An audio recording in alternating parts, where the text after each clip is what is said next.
Welcome to Walt Disney World Dolphin Resort. I'm Brian. So glad that you are here.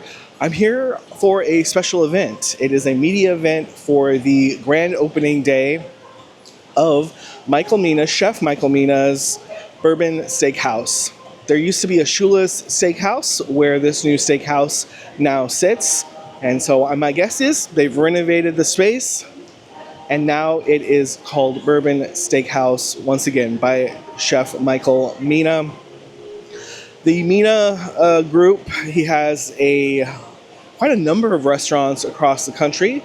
So this is the first time, I believe, I'm ever experiencing one of his restaurants. It'll be a little bit different today. It won't be a seated full meal, but I will show you what they give us to sample. I'm guessing it's going to be sample sizes and some of the full dishes to take videography of, to get some video for you to show you what it's like. If you've never been to the Walt Disney World Dolphin, this is on Disney property. Normally it's referred to as the Swan and Dolphin. And it is an Epcot resort, so you can walk to Epcot from here. You can also take a boat over to Epcot. You can also walk and take a boat over to Disney's Hollywood Studios. So it's a great location. I've stayed here several times, and you get all the perks of staying at a deluxe resort, a Disney deluxe resort, but this is a Marriott property. So you do get early entry. If there is late hours in the parks for deluxe resorts, you have access to that by staying here. So this is a really great option. It can be much more affordable than staying at a deluxe resort. So when you're checking out for your next stay, you're checking out different options, you might want to consider Swan and Dolphin, especially if you have Marriott points. You can use your Marriott points here and stay here. So without further ado, let's make our way over to Bourbon Steakhouse. I'm all checked into the event. This is quite the event. There's a lot of media and special guests here. And here is the entrance to Bourbon Steak, a Michael Mina Restaurant. This is where they set up to, I believe, do a ribbon cutting. So there will be a ribbon cutting in a few moments. I'm going to spin around and kind of show you. There is a hall here that leads up to the restaurant, and so they've set it up for this special grand opening event. And as we come over into here, I think that this is a special event space. Maybe it's a bar, but I think it's a room that you can actually rent out for a special event. It's kind of got a nice, like glossy green finish to the walls. It's a paneled room, and they have a bar set up for us here. First and foremost, I want to thank you for that, and thank you for being here and helping us welcome in, the next 20, 30 years here. 3, 2, 1.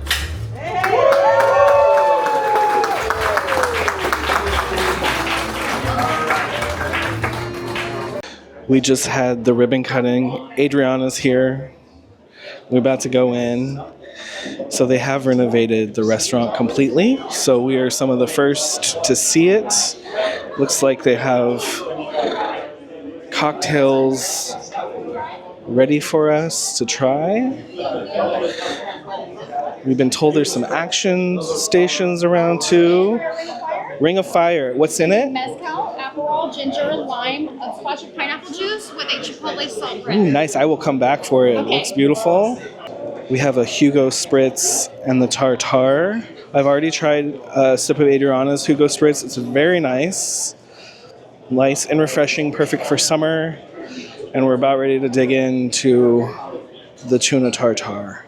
I'm just going to pick it up.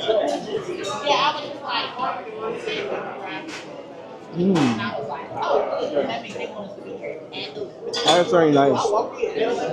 A light flavor, not a fishy flavor. And there's a little bit of kick to it on the back end, but not too spicy.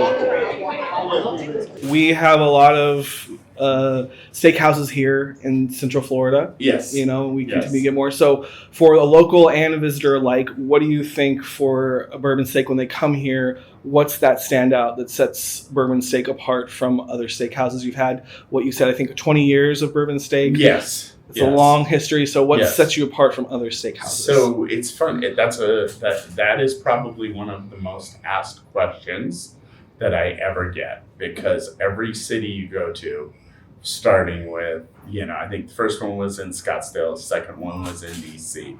And, it's one of the questions that's most frequently asked is, we have a lot of steakhouses. That's usually where it starts. And I would say that, like, even restaurants themselves, every restaurant is going to be like, it's a family and it's like a child, but everyone has its own personality. Everyone has its own character. That's not a deep enough answer. Let me give you a deeper answer. What it really comes down to is, what was your philosophy from day one? What were you trying to accomplish with your steakhouse? So when we started Bourbon Steak, for me, it always starts with product. Everything starts with product. And at that time, 20 years ago, people might have been sourcing, really high quality meat in steakhouses, but produce was never really looked at. People would serve tomato salad all year long. It wasn't the seasonality, the local, that side of it wasn't as much. Even on the seafood side of it, it wasn't as much localized, and it wasn't as much what's in season. So product, what's coming in the back door, is extremely important. Next thing is innovation. So what is your innovation that still keeps you in line with a steakhouse? So for me, I wanted to have fun. I wanted to break the mold right away. So the trio of French fries instead of bread. You can buy bread, but as opposed to giving away bread, we do 3 different French fries, 3 different flavors. What does that do? Everyone gets that on their table. It breaks up right away. It breaks up that whole idea of, the formality level of what's going to happen. And innovation is, instead of a traditional pot pie, we do a lobster pot pie. It's innovating with dishes, but taking classics, taking things that you can get your head around. As you'll see, as I talked about today, we're going to continue to elevate. We do cream spinach right now. Ultimately, we'll move into having cream spinach, but as we build up our kitchen, we'll do a cream spinach souffle or a cream spinach Pop-Tart, as well as the cream spinach. Those are the type of innovations that we use our culinary skills and our culinary team for. And thirdly, it's technique. And technique is really what sets you apart. And with this, we mastered a technique that we worked on for many, many years, which was this slow poaching in butter. Steak slow poached in butter, 45 minutes on up, depending on the size of the steak. Now, it does not saturate the meat at all. You'd never even know if I didn't tell you. It starts that way, and then it goes on a 900-degree wood-burning grill, so you never know. But what it does is it tenderizes the meat. It keeps the meat from shrinking. And so those are the 3 things that I think really separate Bourbon Steak. So you're telling me that everyone who sits down gets fries immediately? Everyone who sits down gets a trio of fries right when you sit down. That's pretty cool. And they're duck fat fries. All right. And they break up, they tell you right away, this is going to be fun. We're going to break up that formality right away. I love it. Thank you, Chef. Uh-huh. I'm sitting down now. I'm a little bit sweaty because I've been walking around trying to get all the food items. There's quite a bit of samples, more samples of food than I thought would be here for a media event. And so far, the tuna tartare was very good. And I've been told that Adriana is eating in front of me and her reactions looks like everything's great. Kristen, right down Main Street, she told me everything was good. So we're just gonna dig in. So I'm gonna start with the Seabass. The best Seabass I ever had was in Las Vegas at Tao, and I'm looking for a similar experience, and I've never found a similar experience. I'll be honest with you if it's similar to the Tao Seabass or not. Oh, wow. Did you have this Seabass? That's what I was shaking my head at. This is delicious. This tastes like butter, which is the experience I'm looking for. It's definitely the experience I'm looking for from a Seabass. This is delicious. It's like butter. It melts in your mouth. Now, I will say all this food at this point is cold. Not because they served it cold, but because I've been videoing it. This is great. I could have 20 more of those servings. This is the scallop, and it is wrapped in bacon. There's some kind of sauce on it. I'm not sure what the sauce is. The other thing I need to ask for is the menu, because the menu wasn't posted online yet. It's in that room. Is it in the room? All right, so I got rid of the stick that it was on, and I grabbed a fork so I can get whatever sauce. It looks like there's some nuts on the side. We having fun? We are.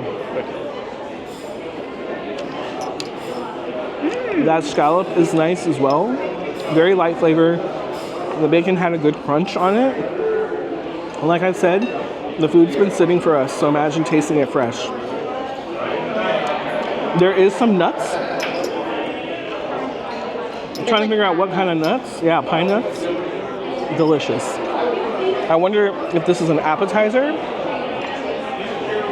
Okay, this I'm not 100% sure, but it looks like some kind of pie with steak in it. Do you know what this is? Oh, that is it's some sort of beef, but it's in a blue cheese popover. Oh my gosh, it's in a blue cheese something. All right, so I'm just gonna try to get a bite with the breading.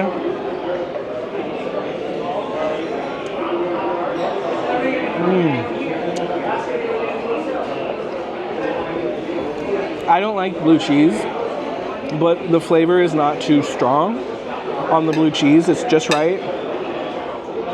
I'm gonna try this piece of steak.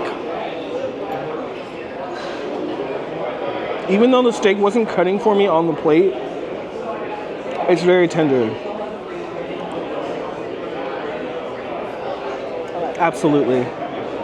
Absolutely. I already put the name of what it is on the screen so you can order it. I need a sip of something. So here's a cocktail. I don't know what it is. It has dried pineapple on top. We'll try to put the name on the screen. You can tell that I'm like just doing this by the what are the seat of my pants? Yeah. Something. Flying by the seat of your pants, yes. Oh, it needs to be mixed up. Oh, it has mezcal in it. I can taste the mezcal. I'm going to go get some Seabass. You're gonna get more Seabass? Yeah. Thank you. All right, cheers.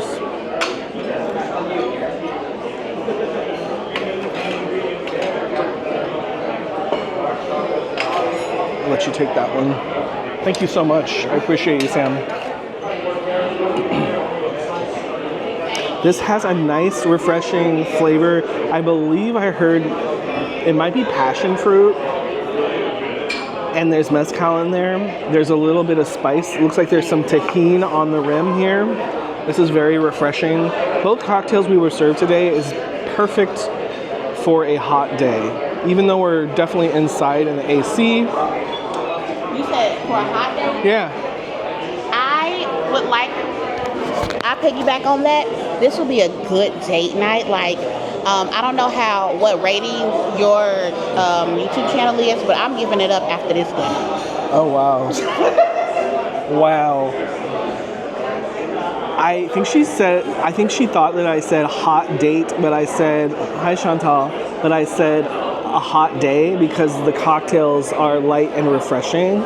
So, cheers to this. You have to understand there's a lot of different creators here, so I think I'm good. The servers are very attentive. So I'm getting a lot of commentary from people as they walk by and saying hi, and Chantel is over there looking at me while I film. This is portobello mushroom, I believe.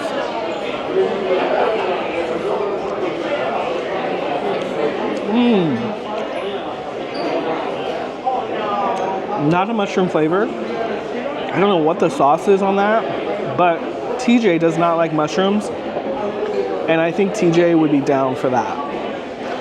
Let's try dessert. I think this is the last item that I have, but this is a brownie, and then it's coated in something, and there's gold flakes on there.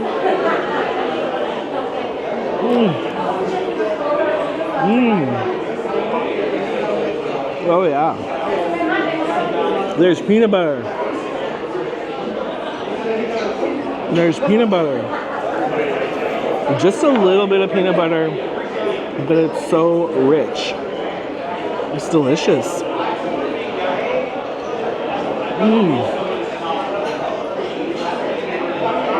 Oh wow.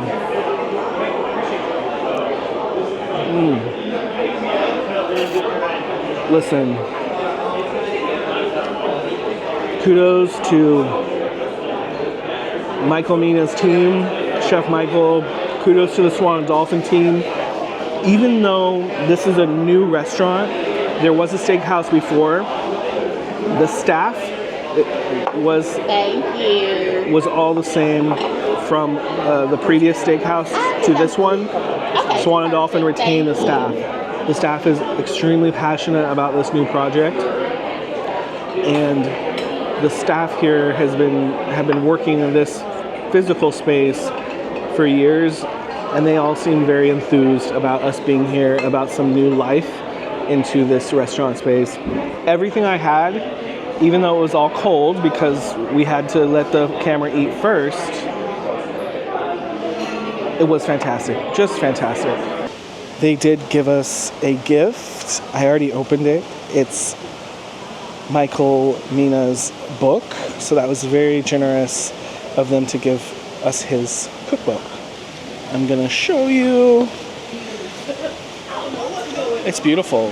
So Michael Mina is Egyptian, so the book is My Egypt, Cooking from My Roots. It's a beautiful book. Thank you so much to Chef Michael for gifting us this. We're all finished at Bourbon Steakhouse.